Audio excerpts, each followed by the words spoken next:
आज मी तुमच्यासाठी घेऊन आलो आहे नुकताच रिलीज झालेला चित्रपट, ज्याचं नाव आहे आता थांबायचं नाही। हा सत्य घटनेवर आधारित आहे आणि खरं सांगायचं तर खूप दिवसांनी असा चित्रपट आला आहे जो की मला खूप आवडला। तर जास्त वेळ न घेता पटापट चित्रपट सुरू करूयात। तर चित्रपटाच्या सुरुवातीला आपण मंचेकर, त्यांचे जिगरी मित्र सागर व यांच्यासोबत काम करणाऱ्या काही लोकांना पाहतो। प्रत्यक्षात हे सर्व मुंबईच्या BMC मध्ये काम करत असतात आणि हे काम आपल्याला माहीतच असेल की किती खराब परिस्थितीत करावं लागतं। असो, आता हे सर्व एका प्रायव्हेट जागेवर तुंबलेल्या चेंबरचं ब्लॉकेज काढायला आलेले असतात, जे की यांच्या हद्दीत नसतं आणि आज 15 ऑगस्टचा दिवस असल्यामुळे यांची सुट्टी असते, पण तरी हे सर्व काम करायला इथे आलेले असतात। ज्यामुळे मंचेकरचा जो सागर नावाचा मित्र असतो तो चेंबरमध्ये उतरून त्याचं ब्लॉकेज काढून टाकतो। आता यांच्या कॉन्ट्रॅक्टरने यांना कोणतेही इक्विपमेंट्स दिलेले नसतात, त्यामुळे मंचेकर सागरला हॉस्पिटलमध्ये पाठवून देतात। कारण मंचेकरला माहीत आहे की या गटाराच्या पाण्यात खूप सारे केमिकल्स असतात आणि सागर कोणत्याही उपकरणांशिवाय चेंबरमध्ये उतरला होता। यानंतर आपण मारुती कदमला पाहतो आणि हा देखील BMC मध्येच कामाला असतो, पण हा पाणी खातं व पाईपलाईनची कामं बघत असतो। आता आज याच्या मुलीने वर्गात पहिला क्रमांक पटकावल्यामुळे तो तिच्या शाळेत आलेला असतो, पण इथले शिक्षक जेव्हा मारुतीला स्टेजवर 2 शब्द बोलण्यासाठी बोलावतात तेव्हा मारुतीला काही बोलताच येत नाही। खरं तर मारुती मराठी मीडियमच्या शाळेत शिकलेला असतो आणि त्यात तो 8वी नापास, पण त्याच्या मुलीला मात्र त्याने इंग्लिश मीडियमच्या शाळेत टाकलेलं असतं, ज्यामुळे मारुती इथे इंग्लिशमध्ये बोलण्याचा प्रयत्न करत असतो, पण त्याला काही बोलायला जमतच नाही। ज्यामुळे मारुतीची मुलगीच तिच्या वडिलांच्या जागी बोलते। तसेच मारुती जेव्हा घरी येतो तेव्हा आपल्याला माहित होतं की मारुतीने त्याच्या मुलीच्या ॲडमिशनसाठी कर्ज काढलं होतं आणि ते फेडण्यासाठी तो एकीकडे BMC मध्ये काम करतो व सोबतच संध्याकाळी रिक्षा देखील चालवतो। तसेच मारुतीच्या आईचं निधन झालेलं आहे आणि त्याचे वडील असे आहेत की ते नेहमी मारुतीला टोचून बोलत असतात व मारुती देखील त्यांना घाबरत असतो। पण जर का मारुतीने त्यांना पिण्यासाठी दारू दिली तर ते मारुतीचं एवढं कौतुक करतात की कोणाला विश्वासच बसणार नाही। असो, पुढे आपण BMCच्या सहाय्यक आयुक्तांना पाहतो, ज्यांचं नाव शिरूरकर असतं आणि आज 15 ऑगस्टचा दिवस असल्यामुळे ते BMC मध्ये काम करणाऱ्या कामगारांना सांगतात की ते काही कामगारांच्या भल्यासाठी काही निर्णय घेणार आहेत। तसेच पुढे ते काही लोकांची लिस्ट बनवतात व BMCच्या कामगारांना पाठवून देतात। आता ही असते अप्सरा, जी की झाडू खात्यात कामाला असते आणि ही लिस्ट जेव्हा हिला व हिच्यासोबत काम करणाऱ्या प्रवीणला मिळते तेव्हा यांना वाटतं की यांना नोकरीवरून काढून टाकणार आहेत। कारण शिरूरकरांच्या सेक्रेटरी म्हणजेच दळवी मॅडम यांना सांगतात की लिस्टमध्ये असलेल्या सर्वांना इरॅडिकेट करण्यात आलेलं आहे आणि जेव्हा हे सर्व इरॅडिकेट शब्दाचा अर्थ शोधतात तेव्हा गुगलवरती त्या शब्दाचा अर्थ यांना पूर्णपणे काढून टाकणे असा मिळतो। ज्यामुळे लिस्टमध्ये असणाऱ्या सर्वांनाच भीती वाटत असते की खरंच यांना नोकरीवरून काढून टाकणार आहेत की काय। आता याच लिस्टमध्ये मारुती व मंचेकरांचं सुद्धा नाव असतं आणि मंचेकर तर गेल्या 35 वर्षांपासून BMC मध्ये काम करत असतात। त्यामुळे जेव्हा त्यांच्या कामगार युनियनची या विषयावर मीटिंग असते तेव्हा मंचेकर युनियनच्या नेत्याला, ज्याचं नाव कांबळे असतं, त्यांना म्हणतात की जर का यांना कामावरून काढून टाकलं तर हे शिरूरकर समोर फिनेल पिऊन जीव देतील। पण पुढे हे सर्व शिरूरकरांच्या ऑफिसमध्ये गेल्यावर यांना माहीत होतं की इरॅडिकेटचा अर्थ यांना कामावरून काढून टाकणे नाही, तर या लिस्टमधील सर्वांनी कोणत्या ना कोणत्या कारणाने 10वीची परीक्षा दिलेली नाही आणि शिरूरकरांची इच्छा असते की यांच्या वार्डातील सर्व कामगारांची प्रगती झाली पाहिजे आणि हे तेव्हाच होईल जेव्हा सर्व शिकलेले असतील। त्यामुळे ज्यांची 10वी झाली नाही त्यांना 10वीत पास करून त्यांच्यातील अशिक्षितपणा पूर्णपणे काढून टाकायचा आहे, जेणेकरून यांची प्रगती होईल। तसेच शिरूरकर यांना सांगतात की आजपासून यांनी रोज रात्रशाळेत जायचं आहे। आता इथे एक गोष्ट सांगतो की रात्रशाळेत जास्त करून ते लोक जातात जे की नापास झालेले असतात किंवा ज्या मुलांचं शिक्षण कोणत्या ना कोणत्या कारणाने रखडलेलं होतं ते। आता यातील कोणालाही शाळेत जायचं नसतं आणि या सर्वांचं वय सध्या असं आहे की जर हे शाळेत गेले तर सर्व त्यांच्यावरती हसतील, पण तरी देखील हे मन मारून रात्रशाळेत जातात, जिथे यांना माळी सर भेटतात, जे की यांना शिकवणार असतात। तसेच इथे सर्वांना माहीत होतं की माळी सरांच्या शाळेत कमी मुले असल्याने यांची शाळा बंद होणार होती, पण शिरूरकर सरांनी या सर्वांना इथे पाठवून यांची शाळा बंद होण्यापासून थांबवली। त्याचबरोबर शिरूरकर जेव्हा इथे शाळेत येतात तेव्हा ते सर्वांना सांगतात की जर यांची 10वी झाली तर हे सर्व पगारवाढीसाठी पात्र होतील, ज्यामुळे यांचा पगार 5,000 रुपयांनी वाढेल। तसेच पुढच्या 6 महिन्यांपर्यंत शिरूरकर या सर्वांना दर महिन्याला 3-3 हजार रुपयांची मदत घोषित करतात। आता इथेच अप्सरा देखील येते। प्रत्यक्षात हिची सुद्धा 10वी राहिलेली असते, पण हिचं नाव या लिस्टमध्ये नसतं, ज्यामुळे ती शिरूरकरांना याबद्दल सांगते आणि आता ही सुद्धा यांच्यासोबत 10वी देणार असते। यानंतर सांग सांग भोलानाथ हे गाणं आहे, ज्यात दाखवलं आहे की हे सर्व BMCचे कामगार रोज दिवसभर यांचं काम उरकतात आणि संध्याकाळी शाळेत येतात व हा रोजचा यांचा रुटीनच झालेला असतो, ज्यामुळे प्रत्येकाचं जीवन धावपळीचं झालेलं असतं। प्रत्यक्ष त्यातील काहींनी त्यांच्या घरी सांगितलेलं असतं की ते शाळेत जात आहेत म्हणून, पण मंचेकर, मारुती व बाकीच्या काहींनी या भीतीने त्यांच्या घरच्यांना काहीच सांगितलेलं नसतं कारण की ते यांच्यावर हसतील. त्याचबरोबर आपण पाहतो की मंचेकरांना रोज संध्याकाळी त्यांच्या मित्रांसोबत दारू पिण्याची सवय असते. पण हल्ली ते संध्याकाळचा वेळ शाळेत घालवत असतात, त्यामुळे त्यांचं लक्ष शाळेत कमी आणि दारूच्या तल्लपकडे जास्त असतं. खरं तर त्यांनी अजून मान्यच केलेलं नसतं की त्यांना 10वी द्यायची आहे म्हणून, पण लिस्टमध्ये त्यांचं नाव असल्यामुळे ते रोज शाळेत हजेरी लावायला येत असतात. पण पुढे माळी सरांची गणित विषयातील एक ट्रिक मंचेकरांचं आयुष्यच बदलून टाकते, आणि हे कसं ते पुढे आपण पाहूच. पण त्याआधी आपण माळी सरांची गणिताची ट्रिक पाहूयात. ती अशी की कोणत्याही संख्येच्या शेवटी जर का 5 अंक असेल तर त्याचा गुणाकार करून लगेच उत्तर कसं काढायचं.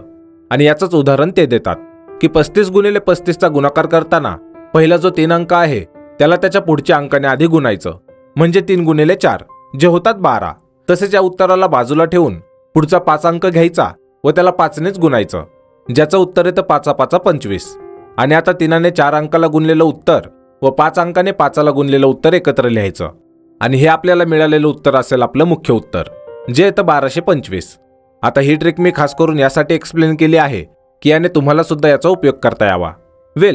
तर पुढे माळी सर यांना अशीच आणखी एक ट्रिक सांगतात, जेणेकरून यांना आपल्या महाराष्ट्र राज्यातील सर्व जिल्ह्यांची नावे लक्षात यावीत. तसेच माळी सर आज या सर्वांची पहिली सराव परीक्षा घेतात. पण हे सर्व म्हणतात की अजून यांना शाळेत येऊन 1 महिना सुद्धा झाला नाही. मग त्यांना प्रश्नपत्रिकेतील उत्तर कशी काय सोडवता येतील, ज्यावर उपाय म्हणून माळी सर यांना सांगतात की तुम्ही ही प्रश्नपत्रिका घरी घेऊन जा आणि आपल्या ग्रंथालयात 1ली ते 9वी पर्यंतची सर्व पुस्तके आहेत, त्यामधून या प्रश्नपत्रिकेतील प्रश्नांची उत्तरे शोधा, वाचा आणि मग ती बघून लिहा. जे ऐकल्यावर अखेर सर्वांना थोडा धीर येतो. यानंतर आपण माळी सरांना सीमासोबत पाहतो. सीमा ती मुलगी असते जिला माळी सरांनी त्यांच्या लग्नासाठी पाहिलेलं असतं, आणि आज सीमाला माळी सरांशी परस्पर भेटून बोलायचं आहे, त्यामुळे ती यांना भेटायला आलेली असते. पण इथे आपल्याला माहित होतं की माळी सर दिवसा नॉर्मल चालणाऱ्या शाळेतील मुलांना न शिकवता रात्र शाळेत नापास झालेल्या मुलांना शिकवतात. हे कोणाला सांगायचं म्हणलं तर सीमाला त्याची लाज वाटत असते, ज्यावर माळी सर तिला समजावतात की प्रत्येकाला शिकण्याचा अधिकार आहे आणि नापास झालेल्या मुलांना पास होण्याचा दुसरा चान्स नक्कीच मिळायला हवा, व त्यात कोणतं काम छोटं नसतं, आणि आपल्या कामाबद्दल कोणाला सांगण्यात कसली लाज बाळगू नये.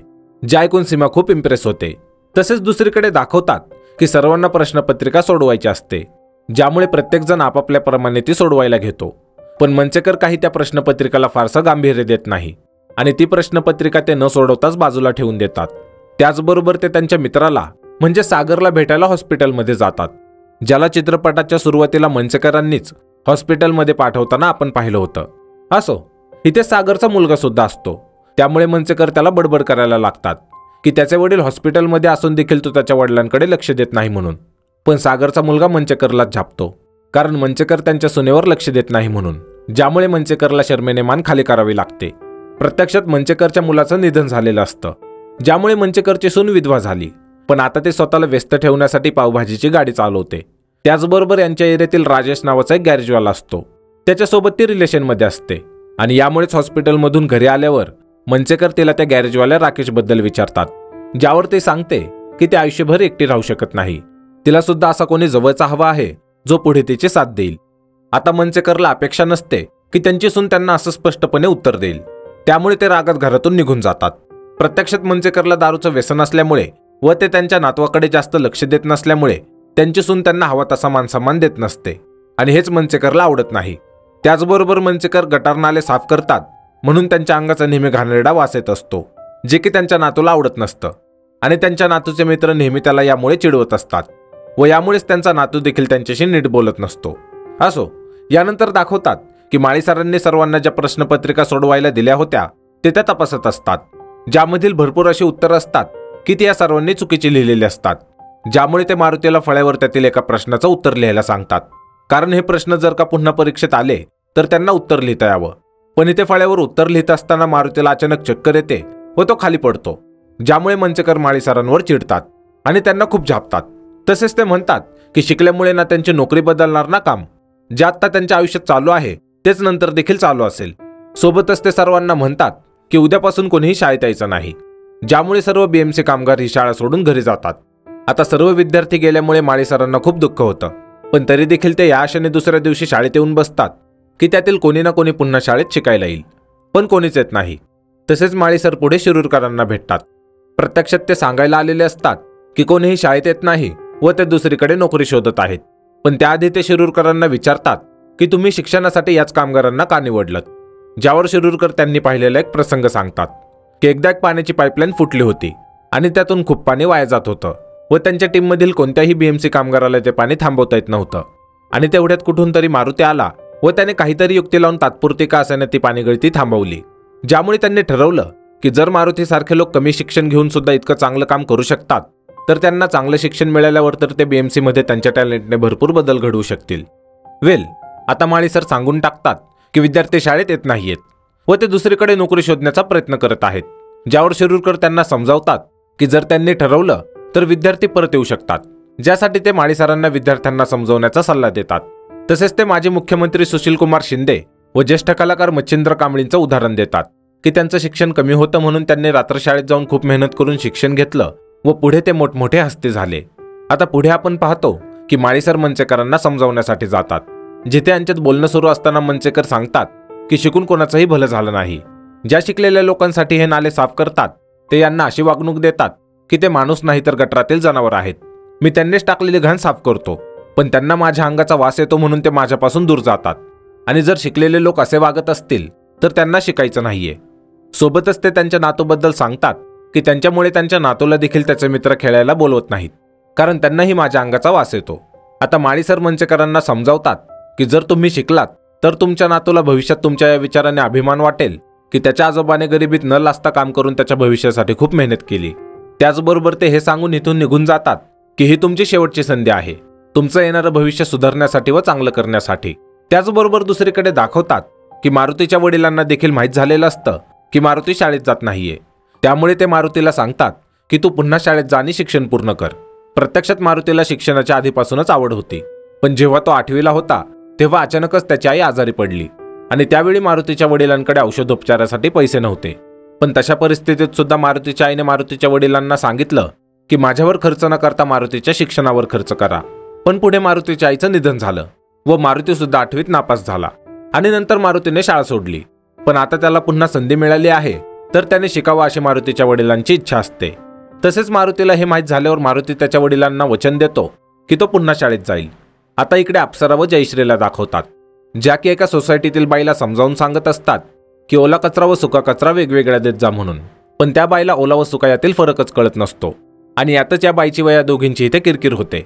ज्यात ती बाई यांच्यावर इंग्लिशमध्ये खवळत म्हणते की तुम्ही एवढे शिकलेले नाहीत की मला शहाणपण शिकवाल, ज्यामुळे या दोघींना खूप वाईट वाटतं. तसेच पुढच्या सीनमध्ये आपण पाहतो की मंचेकरांचा नातू त्याचा घरचा अभ्यास करत असताना त्याला 25x25 किती हे उत्तर काढता येत नसतं. ज्यामुळे मंचेकरांना माळी सरांनी जी गणिताची ट्रिक शिकवली होती त्याचा वापर करून मंचेकर त्यांच्या नातूला त्याच्या प्रश्नाचं उत्तर सांगतात.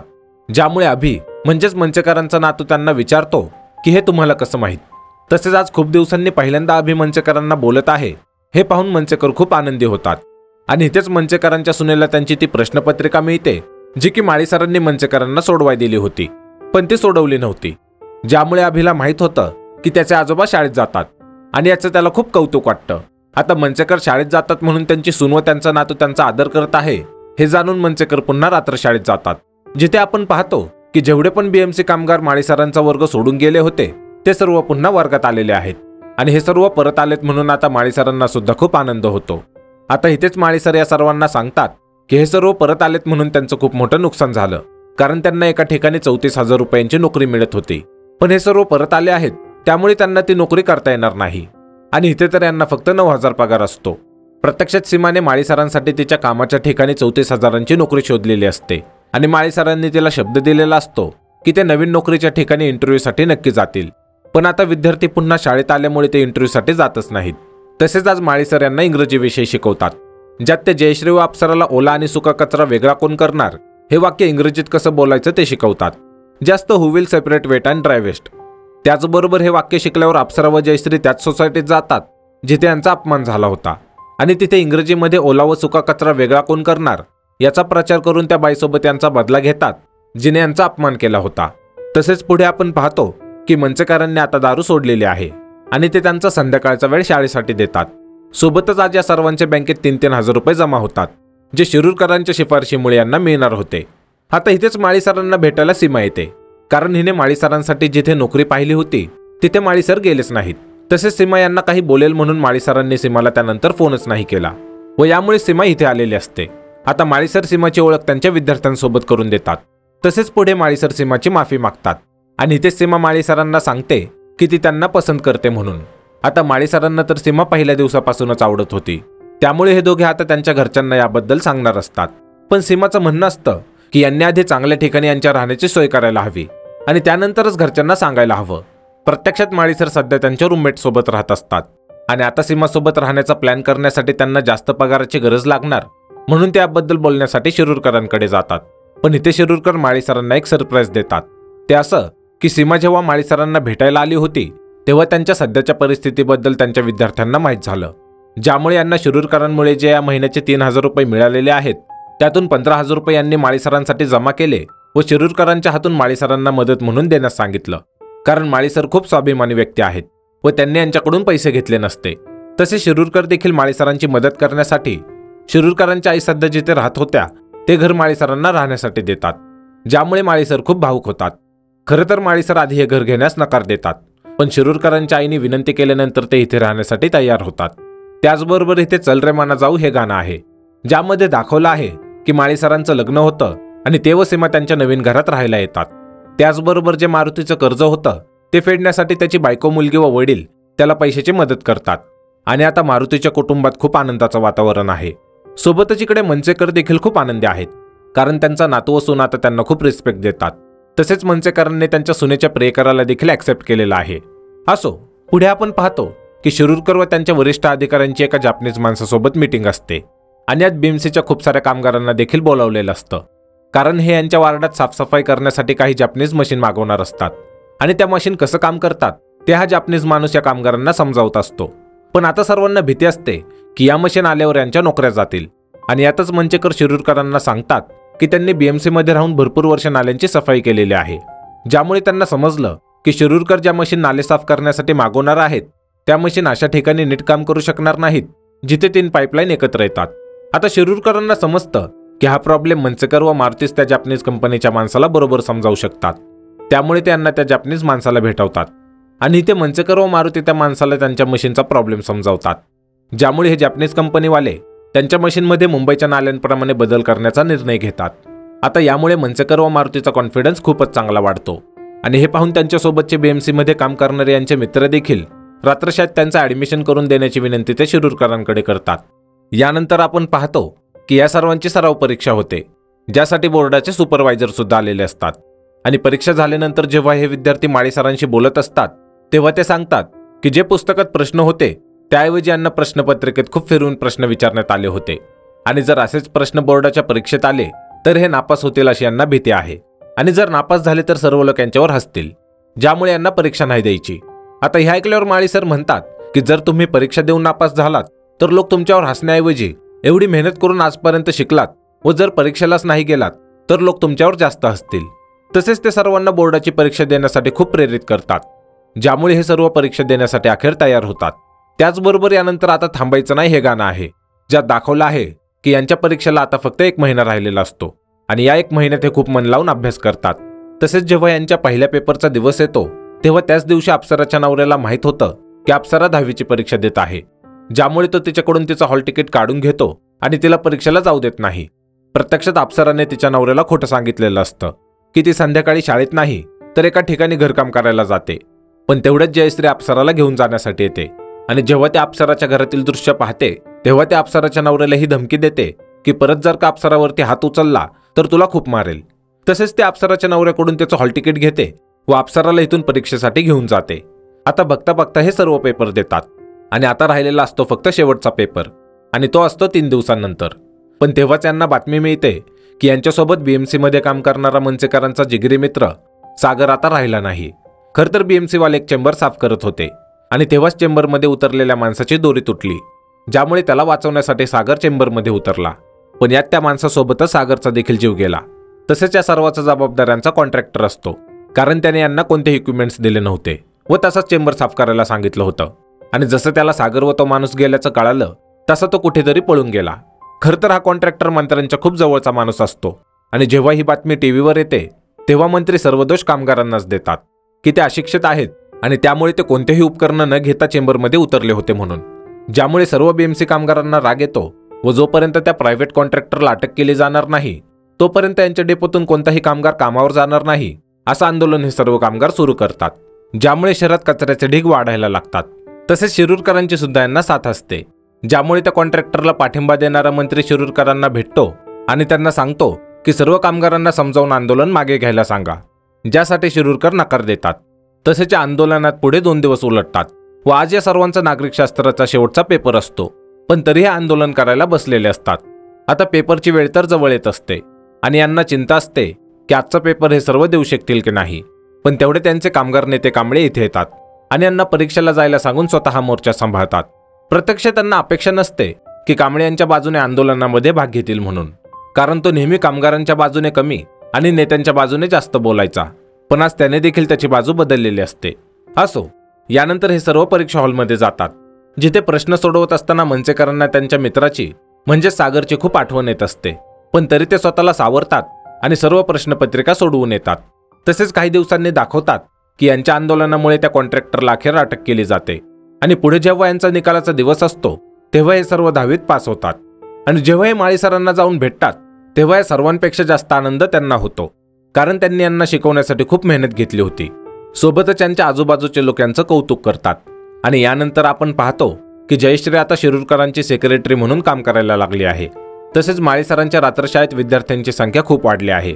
सोबतच आपण 2016 मध्ये 10वी पास झालेले खरे बीएमसी कामगार पाहतो, ज्यातील 23 पैकी 23 जण चांगल्या मार्कांनी पास झाले होते. आणि शेवटच्या सीनमध्ये दाखवतात की मारुती यावर्षी जेव्हा त्याच्या मुलीच्या शाळेत जातो तेव्हा यावेळी मात्र तो स्टेजवर इंग्रजी भाषेत भाषण देतो, जे पाहून सर्वच चकित होतात. आणि यासोबतच हा चित्रपट इथेच संपतो.